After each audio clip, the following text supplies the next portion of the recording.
Salut la daronnie. Chaque semaine, la question d'un parent en galère et Slate vous répond avec l'aide d'un ou d'une experte pour tenter de vous accompagner au mieux dans votre job de daron. Cette semaine dans Salut la daronnie, on parle de l'heure de la sieste, un moment pendant lequel les parents peuvent en théorie souffler un peu. C'est le cas de Maëva, maman de Lily âgée d'1 an et demi, qui profite de la sieste de sa fille pour être un peu tranquille. La plupart du temps, la petite fait dodo de midi à 14h, mais parfois elle se réveille un peu plus tôt. Dans ce cas-là, Maëva laisse Lily se réveiller doucement jusqu'à ce que la petite lui fasse comprendre avec des petits bruits qu'elle ne dort plus. La maman fait ça pour 2 raisons. D'abord pour permettre à sa petite fille d'avoir un rythme de sommeil stable, mais aussi pour que la maman continue de profiter de son temps libre les quelques minutes restantes. Sauf que Maëva se demande si c'est une bonne solution, elle apprécie ces moments de calme certes, mais elle culpabilise et se demande si la petite trouve le temps long. Pour répondre à cette maman et comprendre comment le sommeil fonctionne chez les bébés, nous avons échangé avec Aline Nativel-Idamou, elle est psychologue clinicienne à Nanterre. Tout de suite, la réaction, c'est la fameuse ambivalence parentale. C'est-à-dire que là, il y a une maman qui se pose des questions sur ce qu'elle fait. Est-ce que c'est bien? Est-ce que c'est pas bien? À la fois pour elle, en tant que maman, mais aussi pour son enfant. C'est intrinsèque à toute la vie parentale, les angoisses, la culpabilité. Certaines peurs font que c'est comme ça qu'on est parent, concrètement. Alors, quelquefois, il y a des peurs plus ou moins irrationnelles. Il y a la culpabilité pas fondée. Mais ça veut dire aussi qu'on s'interroge sur ce qu'on fait. Donc, en soi, c'est plutôt bien. Quand même. Maintenant, quelquefois, il y a des mamans ou des papas qui débordent un peu, qui ont des peurs un peu inutiles, mais qui font parler aussi de leurs propres ressentis parentaux, donc c'est quand même intéressant. En fait, quand Lily se réveille, elle joue avec ses pieds, enlève ses chaussettes, regarde par la fenêtre ou s'amuse avec ses doudous. En somme, elle fait ses affaires de bébé dans son berceau et c'est une bonne chose. Concrètement, sa petite fille, elle dort 20 minutes de moins. Donc ça veut dire qu'elle grandit aussi, donc les cycles de sommeil sont différents.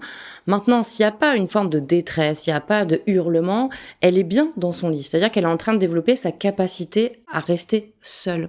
Donc ça veut dire que la maman, elle fait les choses bien. Ok, votre enfant, il dort, il se réveille. Il y a une petite phase aussi où l'enfant, il a besoin de se détendre, il se réveille, il bouge un peu, il est pas sûr, il ouvre les paupières, il les referme, etc. Donc, il y a un petit temps comme ça de latence. Et puis, tout d'un coup, il est vraiment réveillé. Donc, s'il a 2-3 peluches ou s'il enlève ses chaussettes et qu'il gazouille et qu'il parle tout seul et qu'il regarde les murs, etc. et qu'il se sent pas en détresse, donc il y a aucune forme d'angoisse ou de culpabilité à avoir à laisser son enfant. Parce que l'enfant, à un moment donné, il va signifier de plus en plus fort à l'adulte qu'il est réveillé et qu'il a besoin de lui. Donc si cette petite fille, elle est bien avec ses chaussettes, elle joue avec son corps, elle joue avec la petite gigoteuse, c'est qu'elle est bien. Après, elle montrera à sa maman qu'elle a besoin d'elle en faisant un peu plus de bruit. Et j'ai envie de dire à cette maman aussi que c'est plutôt bien parce que cette petite fille, elle arrive à rester seule dans un environnement qu'elle connaît et qu'elle n'est pas tout de suite en système anxieux, à tout de suite je suis réveillée, un système d'alarme qui fait qu'elle est inconfortable. Donc ça veut dire que sa maman a bien fait son job. Maëva s'inquiète que Lily trouve le temps long, mais les bébés n'ont pas encore de notion concrète du temps. Le temps, pour eux, ne s'écoule pas de la même manière. C'est la maman qui a le chrono, parce qu'elle se dit, tiens, bon, elle vient de se réveiller, je suis en train de ranger le linge. Bon, j'ai combien de temps devant moi? Donc finalement, c'est plutôt une temporalité d'adulte. La petite fille, elle va peut-être à un moment donné trouver le temps long, parce qu'elle n'aura plus de stimulation, que elle voudrait tout simplement voir un visage connu, que là, il y a une petite peur qui s'amène parce qu'elle entend un bruit.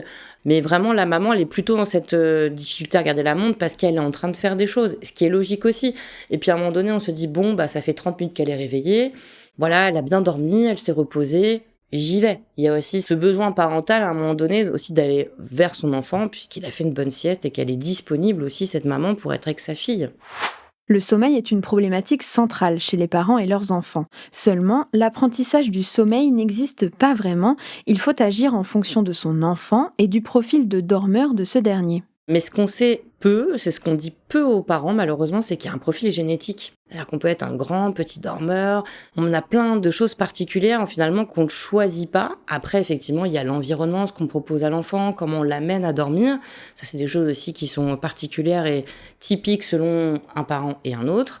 Mais concrètement, ça ne s'apprend pas à bien dormir. Qu'est-ce que c'est bien dormir aussi? Alors, c'est vrai que dans le référentiel parental, c'est minimum dormir 4 heures d'affilée. C'est déjà bien. Mais ça fait partie de la fatigue parentale et on sait que le sommeil chez l'enfant, il arrive vraiment à être dans une forme de stabilité qu'à partir de l'âge de 6-7 ans.